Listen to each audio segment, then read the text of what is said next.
The average debt for all students who graduated, $16,000. Again, this is for graduates. So people who started, took a couple semesters, and didn't graduate, they are not figured in here. Also note that public school graduates have significantly lower debt than private university students. This is not surprising.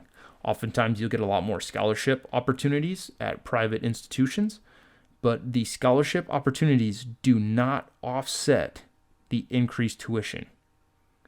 So, public school, generally the way to go. If you can get a full ride, can't argue with that, but just keep that in mind. Public universities, better bang for your buck.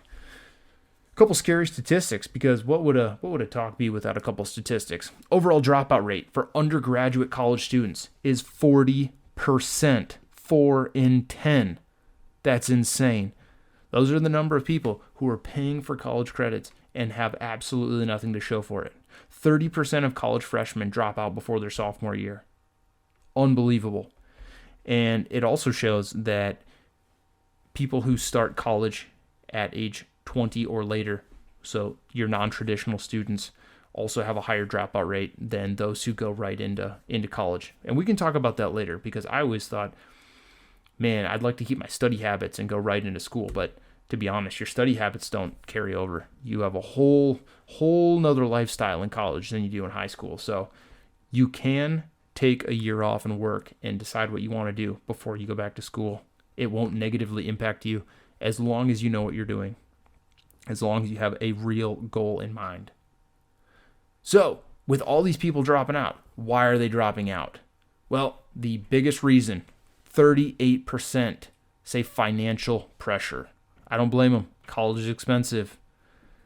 28%, 1 in 4, academic disqualification, didn't have enough mental horsepower, or more likely, didn't make the social change to hold down the grades, to not party every night of the week, to lock it down, couldn't do the adjustment. I would say that is a bigger factor than academic horsepower.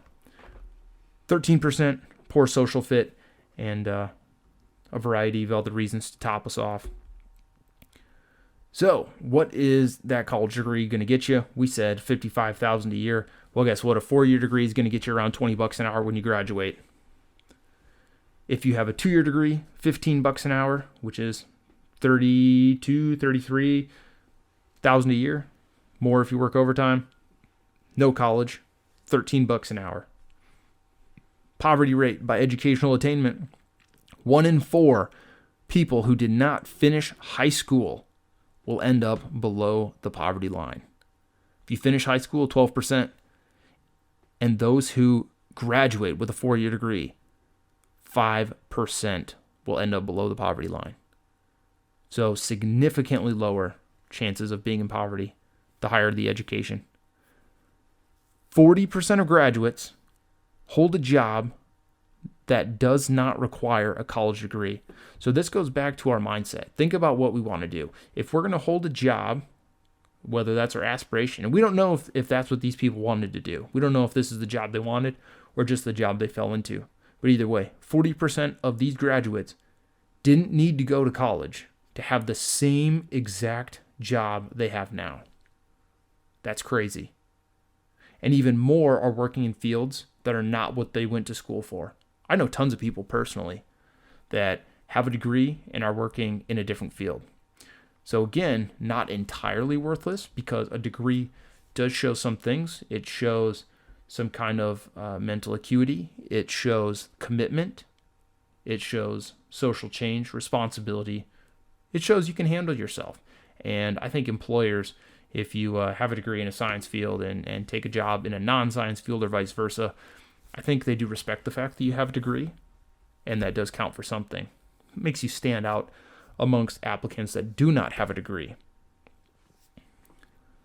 So, a couple more statistics. Income by education. If you have a high school diploma, averages $37,000 annually. So again, that accounts for a little bit of overtime, a little bit of weekend side hustle, night gig, whatever the case may be. So our estimate earlier of $35,000 annually for a high school diploma, if you were to work right out of high school, is pretty accurate. 4-year undergraduate degree. Most people start between 45 and 60,000, with the average being at that top end about 60,000. Again, could be anywhere from 35 to 70, 75. Master's degree, it's going to bump you up to 73,000, and a doctoral degree, 90,000 annually. But remember, master's degree and doctoral degree, higher opportunity cost. It's more years, and those credits are also more expensive. So a lot of those degrees are going to cost you six figures to get into. So keep that in mind. Say, oh man, if I can make whatever, 60,000 with a 4-year degree or 70,000 with a master's degree, I mean, you better be thinking that there's some good hours or something that come with it, because if you're speaking just money, it might not be worth it. So to put this in perspective, we talked a lot about numbers, but where does that actually fall? So the national median household income from 2018 was $61,000.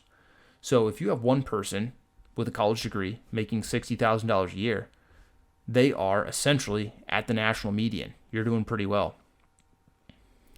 Some percentiles, the 25th percentile for total housing income is $34,000. That means if you have 100 people in a room and you were the 25th percentile, that means 25 people would make less than you, 75 would make more than you, 34,000.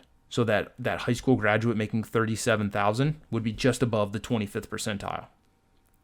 So often you hear about, oh man, he got a 6-figure job, 6-figure this, 6-figure that. Everybody makes 6 figures. Well, how many people make 6 figures? Excellent question. I have the answer. 66th percentile. That's where you would fall if you made 100,000 per year as a household, not an individual. This is 2 incomes.